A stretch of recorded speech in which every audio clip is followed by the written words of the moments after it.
Chapter 9. The Nationalist Movement, 1858 to 1905. The second half of the 19th century witnessed the full flowering of national political consciousness and the growth of an organized national movement in India. In December 1885 was born the Indian National Congress, under whose leadership Indians waged a prolonged and courageous struggle for independence from foreign rule, a struggle which India finally won on 15 August 1947. Consequence of foreign domination. Basically, modern Indian nationalism arose to meet the challenge of foreign domination. The very conditions of British rule helped the growth of national sentiment among the Indian people. It was British rule and its direct and indirect consequences which provided the material and the moral and intellectual conditions for the development of a national movement in India. The root of the matter lay in the clash of interests of the Indian people with British interests in India.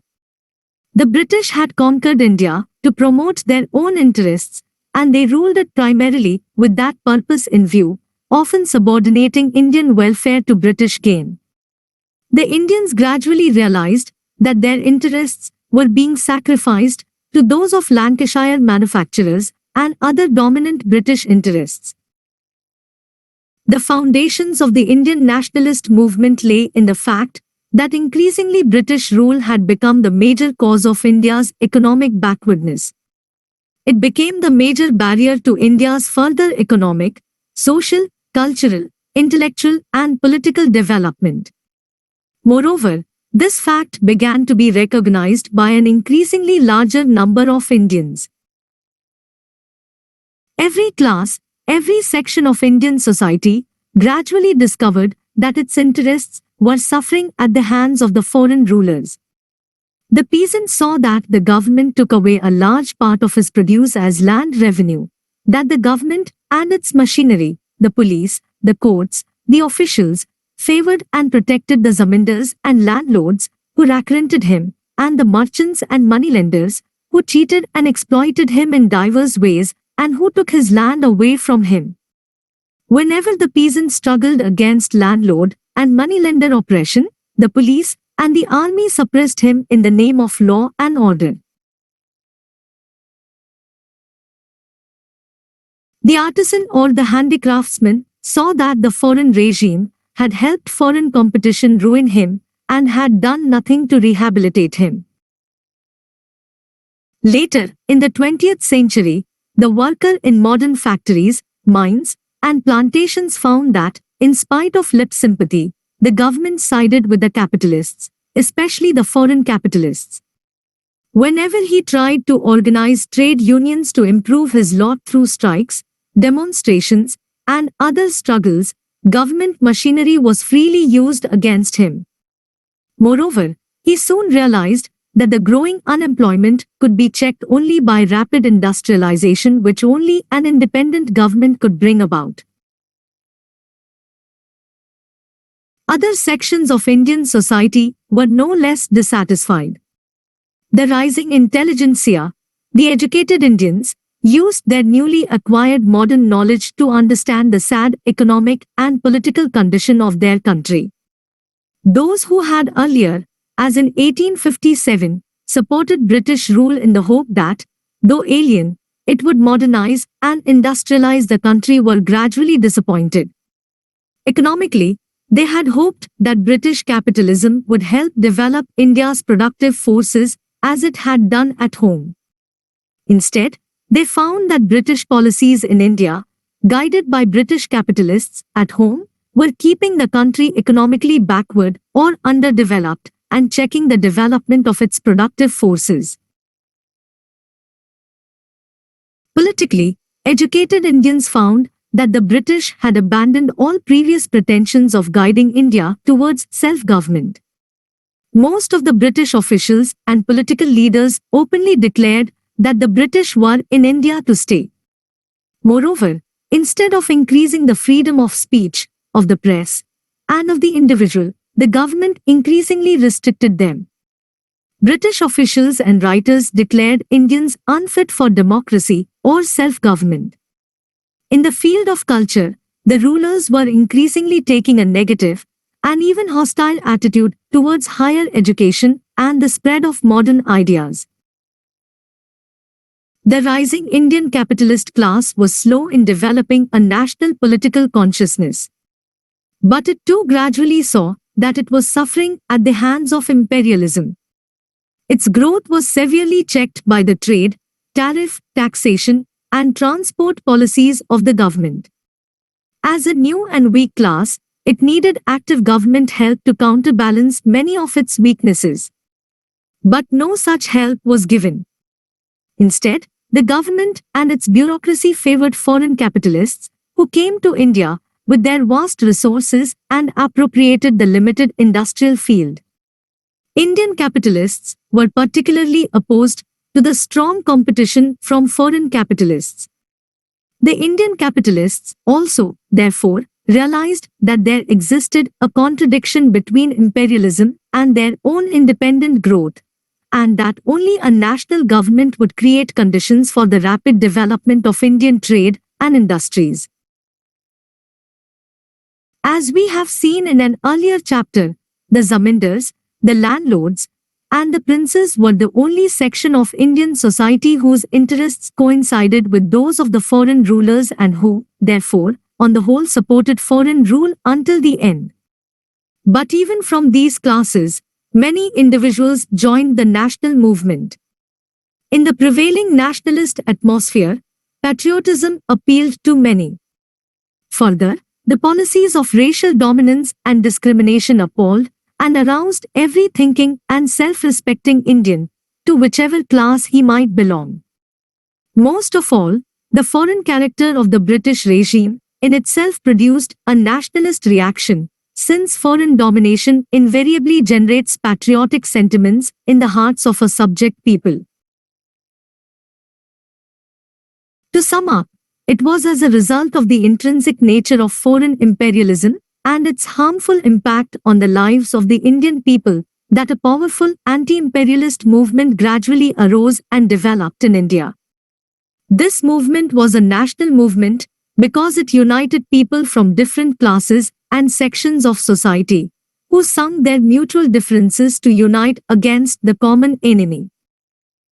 Administrative and economic unification of the country. Nationalist sentiments grew easily among the people because India was unified and welded into a nation during the 19th and 20th centuries. The British had gradually introduced a uniform and modern system of government throughout the country and thus unified it administratively. The destruction of the rural and local self-sufficient economy and the introduction of modern trade and industries on an all-India scale had increasingly made India's economic life a single whole and interlinked the economic fate of people living in different parts of the country. For example, if famine or scarcity occurred in one part of India, prices and availability of foodstuffs were affected in all other parts of the country too. Furthermore, the introduction of the railways, telegraph, and a unified postal system had brought the different parts of the country together and promoted mutual contact among the people, especially among the leaders. Here again, the very existence of foreign rule that oppressed all the Indian people irrespective of their social class, caste, religion or region acted as a unifying factor. All over the country people saw that they were suffering at the hands of a common enemy, British rule. On the one hand, the emergence of the Indian nation was a major factor in the rise of nationalism. On the other hand, the anti-imperialist struggle and the feeling of solidarity born in its course contributed powerfully to the making of the Indian nation. Western thought and education. As a result of the spread of modern Western education and thought during the 19th century, a large number of Indians imbibed a modern rational, secular, democratic, and nationalist political outlook. They also began to study, admire, and emulate the contemporary nationalist movements of European nations. Rousseau, Paine, John Stuart Mill, and other Western thinkers became their political guides, while Mazzini, Garibaldi, and Irish nationalist leaders became their political heroes. These educated Indians were the first to feel the humiliation of foreign subjection. By becoming modern in their thinking, they also acquired the ability to study the evil effects of foreign rule. They were inspired by the dream of a modern, strong, prosperous, and united India. In course of time, the best among them became the leaders and organizers of the national movement. It should be clearly understood that it was not the modern educational system that created the national movement, which was the product of the conflict of interests between Britain and India. The system only enabled educated Indians to imbibe Western thought and thus to assume the leadership of the national movement and to give it a democratic and modern direction. In fact, in the schools and colleges, the authorities tried to inculcate notions of docility and servility to foreign rule. Nationalist ideas were a part of the general spread of modern ideas. In other Asian countries such as China and Indonesia, and all over Africa, modern and nationalist ideas spread even though modern schools and colleges existed on a much smaller scale. Modern education also created a certain uniformity and community of outlook and interests among the educated Indians. The English language played an important role in this respect. It became the medium for the spread of modern ideas. It also became the medium of communication and exchange of ideas between educated Indians from different linguistic regions of the country. But soon English also became a barrier to the spread of modern knowledge among the common people. It also acted as a wall separating the educated urban people from the common people, especially in the rural areas. This fact was fully recognized by Indian political leaders. From Dadabhai Nauroji, Sayyid Ahmed Khan, and Justice Ranade to Tilak and Gandhiji, they agitated for a bigger role for the Indian languages in the educational system. In fact, so far as the common people were concerned, the spread of modern ideas occurred through the developing Indian languages, the growing literature in them, and most of all the popular Indian language press. The role of the press and literature. The chief instrument through which nationalist-minded Indians spread the message of patriotism and modern economic, social and political ideas and created an all-India consciousness was the press. Large numbers of nationalist newspapers made their appearance during the second half of the 19th century. In their columns, the official policies were constantly criticized, the Indian point of view was put forward, people were asked to unite and work for national welfare, and ideas of self-government, democracy, industrialization, etc., were popularized among the people. The press also enabled nationalist workers living in different parts of the country to exchange views with one another. National literature in the form of novels, essays and patriotic poetry also played an important role in arousing national consciousness. Bankim Chandra Chatterjee and Rabindranath Tagore in Bengali, Lakshmi Bejbarua in Assamese, Vishnu Shastri Chiplunkar in Marathi, Subramanya Bharti in Tamil, Bhartendu Harishchandra in Hindi and Altaf Hussain Hali in Urdu were some of the prominent nationalist writers of the period. Rediscovery of India's past. Many Indians had fallen so low that they had lost confidence in their own capacity for self-government. Also, many British officials and writers of the time constantly advanced the thesis that Indians had never been able to rule themselves in the past, that Hindus and Muslims had always fought one another, that Indians were destined to be ruled by foreigners, that their religion and social life were degraded and uncivilized, making them unfit for democracy or even self-government. Many of the nationalist leaders tried to arouse the self-confidence and self-respect of the people by countering this propaganda. They pointed to the cultural heritage of India with pride and referred the critics to the political achievements of rulers like Ashoka, Chandragupta, Vikramaditya, and Akbar. In this task, they were helped and encouraged by the work of European and Indian scholars in rediscovering India's national heritage in art, architecture, literature, philosophy, science, and politics. Unfortunately, some of the nationalists went to the other extreme and began to glorify India's past uncritically, ignoring its weaknesses and backwardness. Great harm was done, in particular, by the tendency to look up only to the heritage of ancient India while ignoring the equally great achievements of the medieval period. This encouraged the growth of communal sentiments among the Hindus and the counter-tendency among the Muslims of looking to the history of the Arabs and the Turks for cultural and historical inspiration.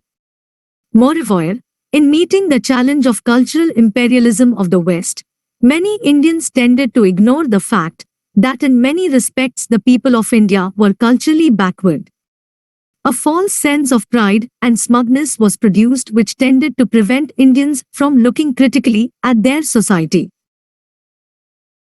This weakened the struggle against social and cultural backwardness and led many Indians to turn away from healthy and fresh tendencies and ideas from other parts of the world.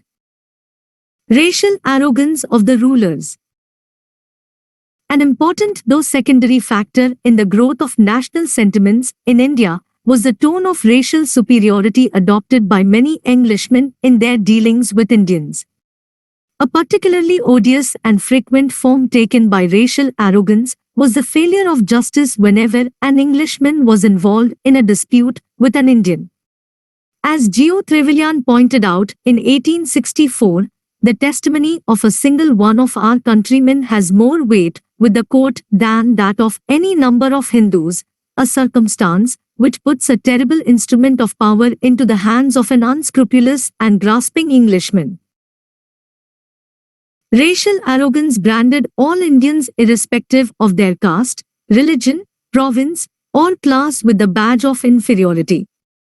They were kept out of exclusively European clubs and often not permitted to travel in the same compartment in a train with the European passengers.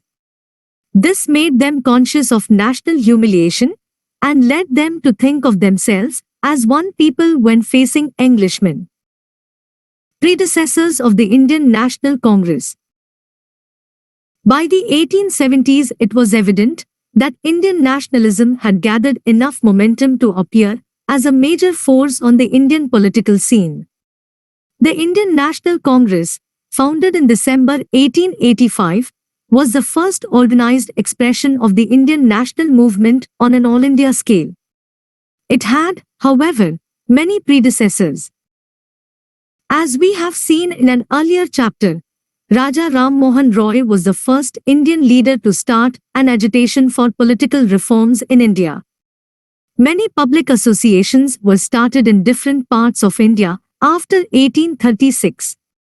All these associations were dominated by wealthy and aristocratic elements, known in those days as prominent persons, and were provincial or local in character. They worked for reform of administration, association of Indians with the administration, and spread of education, and sent long petitions, putting forward Indian demands, to the British Parliament. The period after 1858 witnessed a gradual widening of the gulf between the educated Indians and the British Indian administration. As educated Indians studied the character of British rule and its consequences for India, they became more and more critical of British policies in India. The discontent gradually found expression in political activity. The existing associations no longer satisfied the politically conscious Indians. In 1866, Dadabhai Nauroji organized the East India Association in London to discuss the Indian question and to influence British public officials to promote Indian welfare. Later he organized branches of the association in prominent Indian cities. Born in 1825, Dadabhai devoted his entire life to the national movement and soon came to be known as the Grand Old Man of India. He was also India's first economic thinker. In his writings on economics, he showed that the basic cause of India's poverty lay in the British exploitation of India and the drain of its wealth. Dadabhai was honored by being thrice elected president of the Indian National Congress. In fact, he was the first of the long line of popular nationalist leaders of India, whose very name stirred the hearts of the people. The most important of the pre-Congress nationalist organizations was the Indian Association of Calcutta. The younger nationalists of Bengal had been gradually getting discontented with the conservative and pro-landlord policies of the British India Association. They wanted sustained political agitation on issues of wider public interest. They found a leader in Surendranath Banerjee, who was a brilliant writer and orator. He was unjustly turned out of the Indian civil service, as his superiors could not tolerate the presence of an independent-minded Indian in the ranks of this service. He began his public career in 1875 by delivering brilliant addresses on nationalist topics to the students of Calcutta. Led by Surendranath and Ananda Mohan Bose, the younger nationalists of Bengal founded the Indian Association in July 1876. The Indian Association set before itself the aims of creating strong public opinion in the country on political questions and the unification of the Indian people under a common political program. In order to attract large numbers of people to its banner, it fixed a low membership fee for the poorer classes. Many branches of the association were opened in the towns and villages of Bengal and also in many towns outside Bengal. The younger elements were also active in other parts of India. Justice Ranade and others organized the Pune Sarvajanik Sabha in 1870. M. Virargavachari, G. Subramaniya Iyer, Ananda Challu, and others formed the Madras Mahajan Sabha in 1884. Feroz Shah Mehta, K.T. Telang, Badruddin Tyabji, and others formed the Bombay Presidency Association in 1885. The time was now ripe for the formation of an all-India political organization of nationalists who felt the need to unite politically against the common enemy, foreign rule and exploitation. The existing organizations had served a useful purpose, but they were narrow in their scope and functioning.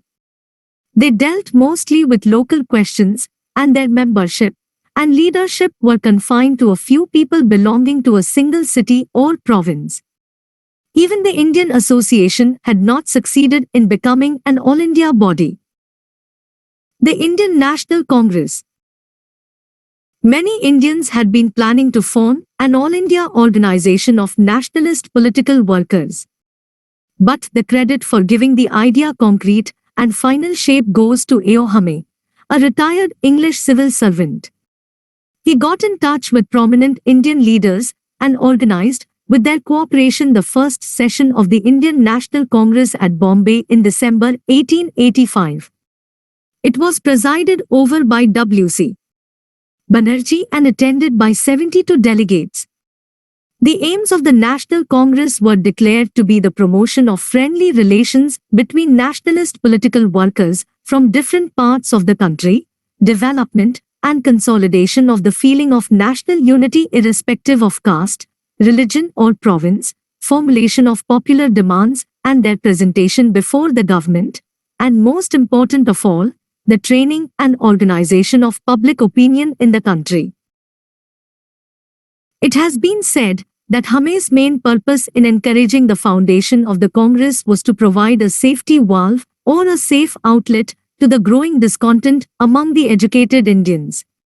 He wanted to prevent the union of a discontented nationalist intelligentsia with a discontented peasantry. The safety valve theory is, however, a small part of the truth and is totally inadequate and misleading. More than anything else, the National Congress represented the urge of politically conscious Indians to set up a national organization to work for their political and economic advancement. We have already seen above that a national movement was already growing in the country as a result of the working of powerful forces. No one man or group of men can be given credit for creating this movement. Even Hame's motives were mixed ones. He was also moved by motives nobler than those of the safety valve. He possessed a sincere love for India and its poor cultivators. In any case, the Indian leaders who cooperated with Hame in starting this National Congress were patriotic men of high character who willingly accepted Hame's help as they did not want to arouse official hostility towards their efforts at so early a stage of political activity, and they hoped that a retired civil servant's active presence would allay official suspicions.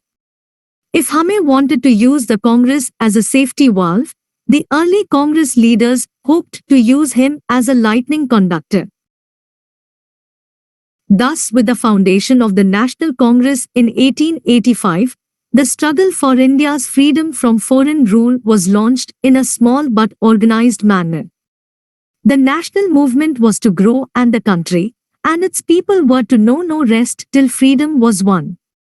The Congress itself was to serve from the beginning not as a party but as a movement.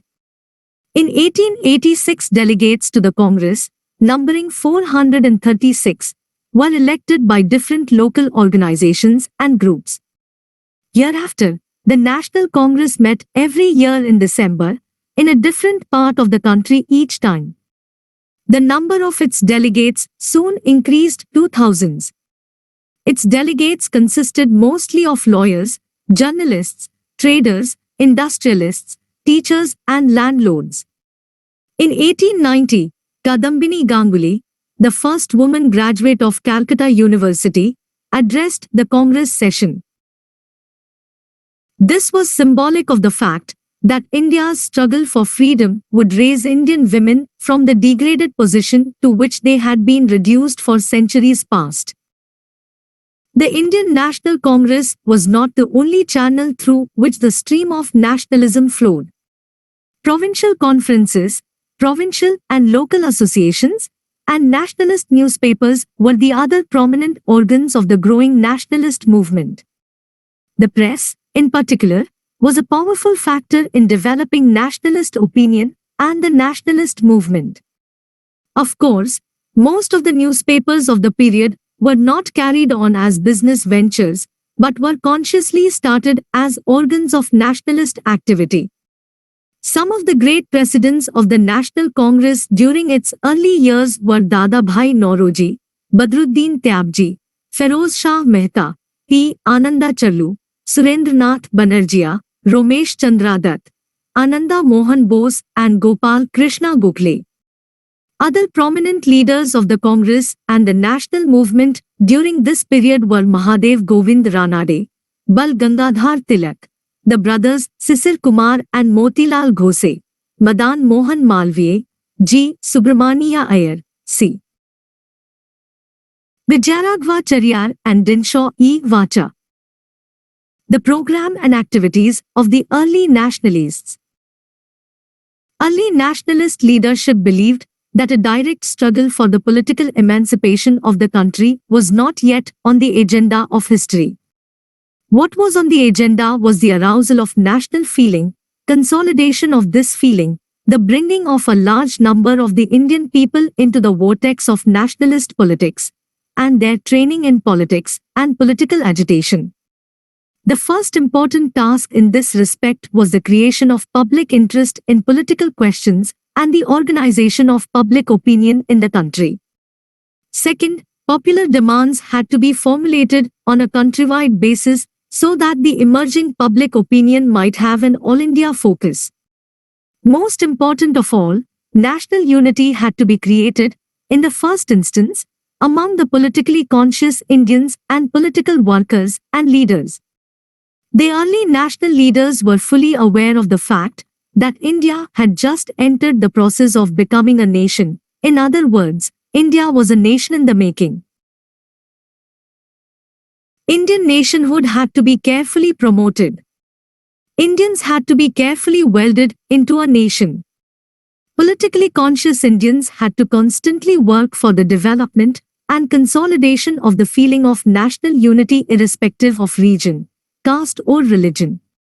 The economic and political demands of the early nationalists were formulated with a view to unifying the Indian people on the basis of a common economic and political program. Economic critique of imperialism. Perhaps the most important part of the early nationalists' political work was their economic critique of imperialism. They took note of all three forms of contemporary colonial economic exploitation, namely, through trade, industry, and finance. They clearly grasped that the essence of British economic imperialism lay in the subordination of the Indian economy to the British economy.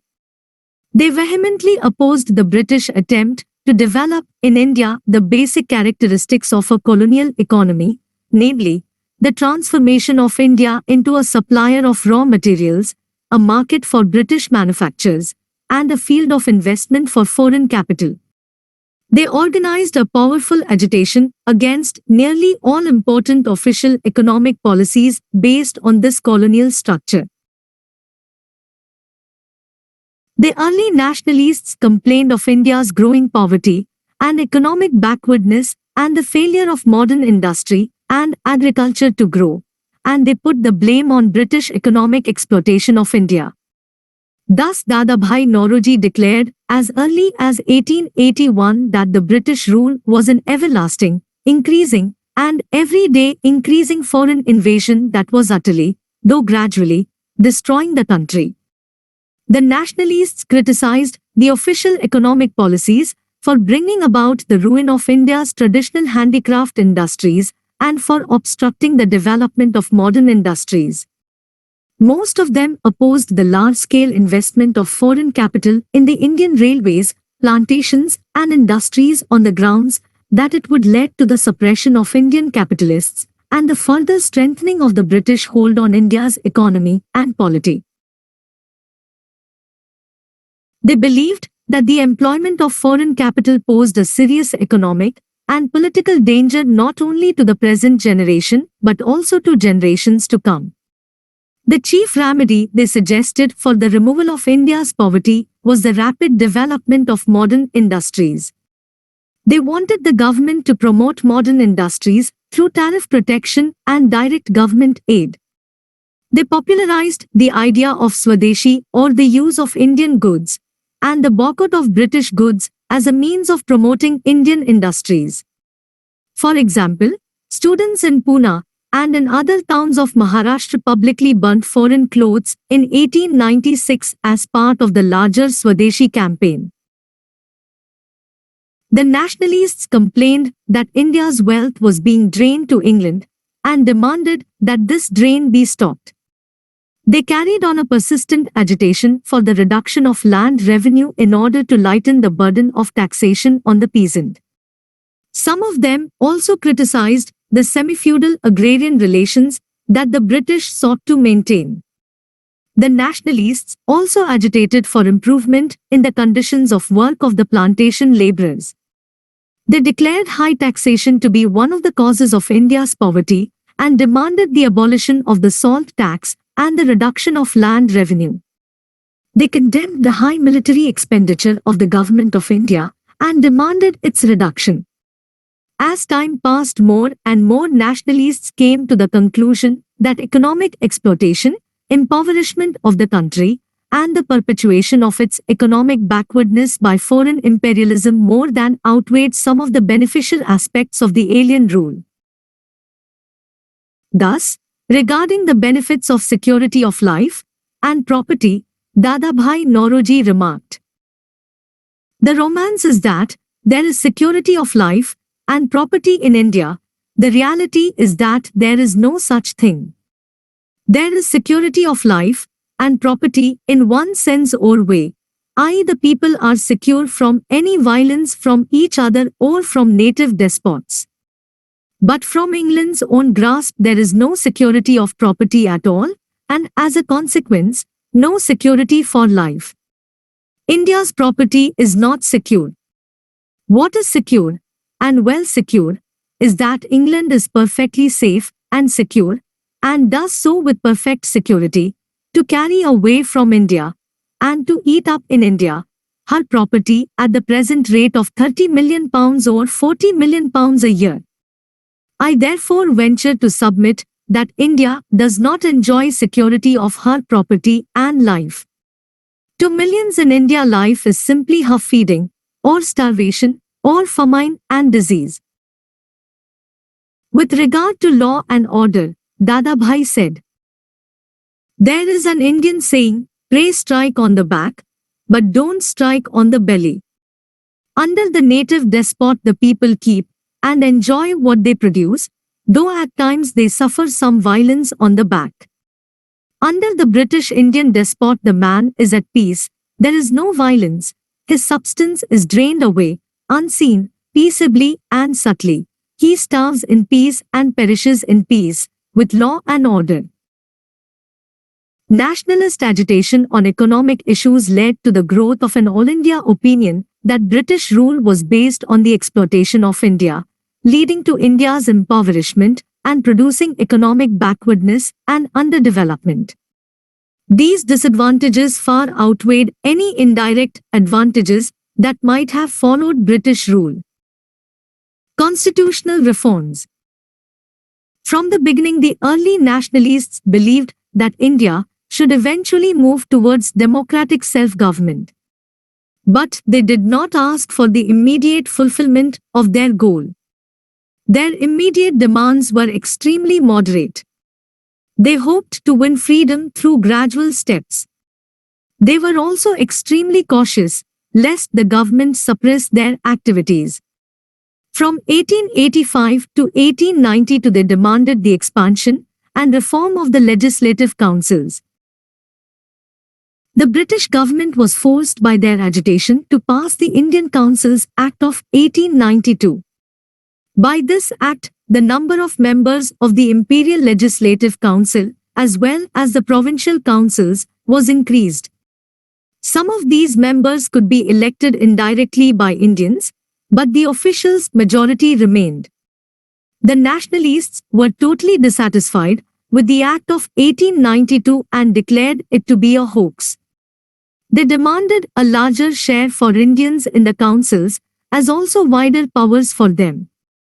In particular, they demanded Indian control over the public purse and raised the slogan that had earlier become the national cry of the American people during their War of Independence: "No taxation without representation." At the same time, they failed to broaden the base of their democratic demands. They did not demand the right to vote for the masses or for women.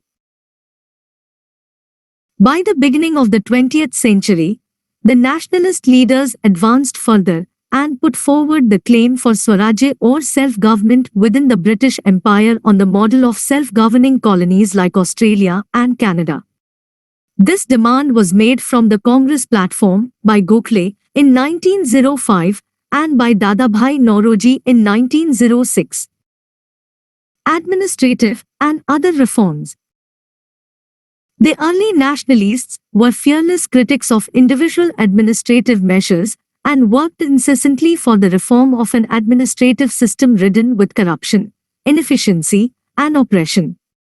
The most important administrative reform they desired was the Indianization of the higher grades of the administrative services. They put forward this demand on economic, political, and moral grounds. Economically, the European monopoly of the higher services was harmful on two grounds. Europeans were paid at very high rates, and this made Indian administration very costly. Indians of similar qualifications could be employed at lower salaries, and Europeans sent out of India a large part of their salaries, and their pensions were paid in England. This added to the drain of wealth from India. Politically, the nationalists hoped that the Indianization of these services would make the administration more responsive to Indian needs. The moral aspect of the question was stated by Gopal Krishna Gokhale in 1897. The excessive costliness of the foreign agency is not, however, its only evil. There is a moral evil which, if anything, is even greater.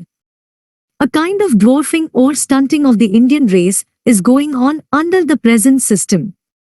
We must live all the days of our life in an atmosphere of inferiority, and the tallest of us must bend. The full height of which our manhood is capable of rising can never be reached by us under the present system.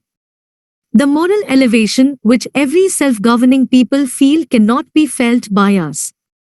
Our administrative and military talents must gradually disappear, owing to sheer disuse, till at last our lot, as hewers of wood and drawers of water in our own country, is stereotyped. The nationalists demanded the separation of the judicial from executive powers so that the people might get some protection from the arbitrary acts of the police and the bureaucracy. They agitated against the oppressive and tyrannical behavior of the police and other government agents towards the common people. They criticized the delays of the law and the high cost of judicial process. They opposed the aggressive foreign policy against India's neighbors. They protested against the policy of the annexation of Burma, the attack upon Afghanistan, and the suppression of the tribal people in northwestern India. They urged the government to undertake and develop welfare activities of the state. They laid a great deal of emphasis on the spread of primary education among the masses. They also demanded greater facilities for technical and higher education. They urged the development of agricultural banks to save the peasant from the clutches of the moneylender. They wanted the government to undertake a large-scale program of extension of irrigation for the development of agriculture and to save the country from famines. They demanded extension of medical and health facilities and improvement of the police system to make it honest, efficient, and popular. The nationalist leaders also spoke up in defense of Indian workers who had been compelled by poverty to migrate to foreign countries such as South Africa, Malaya, Mauritius, the West Indies, and British Guiana in search of employment. In many of these foreign lands, they were subjected to severe oppression and racial discrimination. This was particularly true of South Africa, where Mohandas Karamchand Gandhi was leading a popular struggle in defense of the basic human rights of Indians. Defense of civil rights. From the beginning, politically conscious Indians had been powerfully attracted not only to democracy, but also to modern civil rights, namely, the freedoms of speech, the press, thought, and association. They put up a strong defense of these civil rights whenever the government tried to curtail them. It was during this period, and as a result of nationalist political work, that democratic ideas began to take root among the Indian people in general, and the intelligentsia in particular. In fact, the struggle for democratic freedoms became an integral part of the nationalist struggle for freedom. In 1897, the Bombay government arrested B.G. Tilak and several other leaders and newspaper editors and tried them, spreading disaffection against the government. They were sentenced to long terms of imprisonment. At the same time, two Poona leaders, the Nathu brothers, were deported without trial. The entire country protested against this attack on the liberties of the people. Tilak, hitherto known largely in Maharashtra, became overnight an all-India leader. Methods of political work. The Indian national movement up to 1905 was dominated by leaders who have often been described as moderate nationalists or moderates. The political methods of the moderates can be summed up briefly as constitutional agitation within the four walls of the law and slow, orderly political progress. They believed that if public opinion was created and organized and popular demands presented to the authorities through petitions, meetings, resolutions, and speeches, the authorities would concede these demands gradually and step by step. Their political work had, therefore, a two-pronged direction. First, to build up a strong public opinion in India, to arouse the political consciousness and national spirit of the people, and to educate and unite them on political questions. Basically, even the resolutions and petitions of the National Congress were directed towards this goal.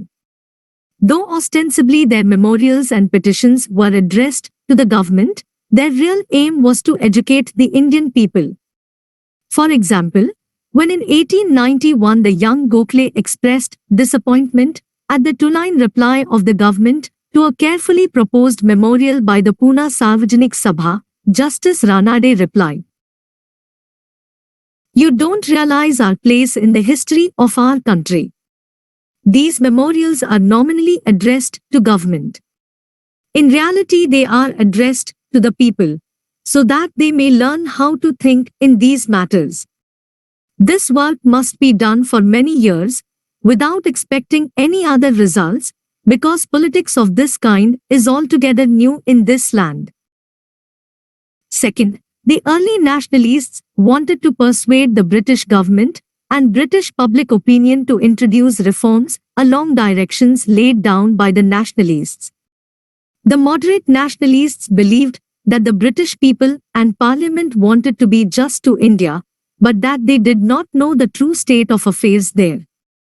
Therefore, next to educating Indian public opinion, the moderate nationalists worked to educate British public opinion. For this purpose, they carried on active propaganda in Britain. Deputations of leading Indians were sent to Britain to propagate the Indian view. In 1889, a British committee of the India National Congress was founded. In 1890, this committee started a journal called India. Dadabhai Naoroji spent a major part of his life and income in England popularizing India's case among its people. A student of the Indian national movement sometimes gets confused when he reads loud professions of loyalty to the British rule by prominent moderate leaders. These professions do not at all mean that they were not genuine patriots or that they were cowardly men. They genuinely believed that the continuation of India's political connection with Britain was in the interests of India at that stage of history. They, therefore, planned not to expel the British, but transform the British rule to approximate national rule. Later, when they took note of the evils of the British rule and the failure of the government to accept nationalist demands for reform, many of them stopped talking of loyalty to the British rule and started demanding self-government for India. Moreover, many of them were moderates because they felt that the time was not yet ripe to throw a direct challenge to the foreign rulers. Role of the masses. The basic weakness of the early national movement lay in its narrow social base. It did not yet penetrate down to the masses. In fact, the leaders lacked political faith in the masses. Describing the difficulties in the way of the organization of active political struggle, Gopal Krishna Gokhale pointed to endless divisions and subdivisions in the country, the bulk of the population ignorant and clinging with a tenacity to the old modes of thought and sentiment, which are averse to all changes and do not understand change. Thus, the moderate leaders believed that militant mass struggle against colonial rule could be waged only after the heterogeneous elements of Indian society had been welded into a nation. But, in fact, it was mainly in the course of such a struggle that the Indian nation could get formed. The result of this wrong approach towards the masses was that the masses were assigned a passive role in the early phase of the national movement. It also led to political moderation. Without the support of the masses, they could not adopt a militant political position. As we shall see, the later nationalists were to differ from the moderates in precisely this respect. The narrow social base of the early national movement should not, however, lead to the conclusion that it fought for the narrow interests of the social groups which joined it. Its program and policies championed the cause of all sections of the Indian people and represented the interests of the emerging Indian nation against colonial domination. Attitude of the government. The British authorities were from the beginning hostile to the rising nationalist movement and had become suspicious of the National Congress. Dufferin, the viceroy, had tried to divert the national movement by suggesting to Hume that the Congress should devote itself to social rather than political affairs. But the Congress leaders had refused to make the change. It soon became a tool in the hands of the authorities, and it was gradually becoming a focus of Indian nationalism. British officials now began to openly criticize and condemn the National Congress and other nationalist spokesmen. British officials from Dufferin downwards began to brand the nationalist leaders as disloyal Babus, seditious Brahmins and violent villains. The Congress was described as a factory of sedition. In 1887, Dufferin attacked the National Congress in a public speech and ridiculed it as representing only a microscopic minority of the people. In 1900, Lord Curzon announced to the Secretary of State that the Congress is tottering to its fall, and one of my great ambitions, while in India, is to assist it to a peaceful demise. Realizing that the growing unity of the Indian people posed a major threat to their rule, the British authorities also pushed further the policy of divide and rule. They encouraged Syed Ahmad Khan, Raja Shiva Prasad of Banaras, and other pro-British individuals to start an anti-Congress movement. They also tried to drive a wedge between Hindus and Muslims. They followed a policy of minor concessions on the one hand and ruthless repression on the other to put down the growth of nationalism. Opposition by the authorities failed, however, in checking the growth of the national movement. Evaluation of the early national movement. According to some critics, the nationalist movement and the National Congress did not achieve much success in their early phase. Very few of the reforms for which the nationalists agitated were introduced by the government. There is a great deal of truth in this criticism. But the critics are not quite correct in declaring the early national movement a failure. Historically viewed, its record is quite bright if the immediate difficulties of the task they had undertaken are kept in view. It represented the most progressive force of the time. It succeeded in creating a wide national awakening, in arousing among the people the feeling that they belonged to one common nation, the Indian nation. It made the people of India conscious of the bonds of common political, economic, social and cultural interests, and of the existence of a common enemy in imperialism, and thus helped to weld them in a common nationality. It trained people in the art of political work, popularized among them the ideas of democracy, civil liberties, secularism and nationalism, propagated among them a modern outlook and exposed before them the evil results of British rule. Most of all, the early nationalists did pioneering work in mercilessly exposing the true character of British imperialism in India. They linked nearly every important economic question with the politically dependent status of the country. Their powerful economic critique of imperialism was to serve as the main plank of nationalist agitation in the later years of active mass struggle against British imperialism. They had, by their economic agitation, undermined the moral foundations of the British rule by exposing its cruel, exploitative character. The early national movement also evolved a common political and economic program around which the Indian people could gather and wage political struggles later on. It established the political truth that India must be ruled in the interests of the Indians. It made the issue of nationalism a dominant one in Indian life.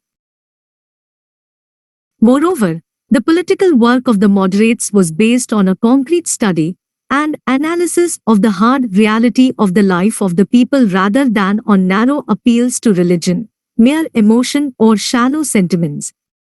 While the weaknesses of the early movement were to be removed by the succeeding generation, its achievements were to serve as a base for a more vigorous national movement in later years.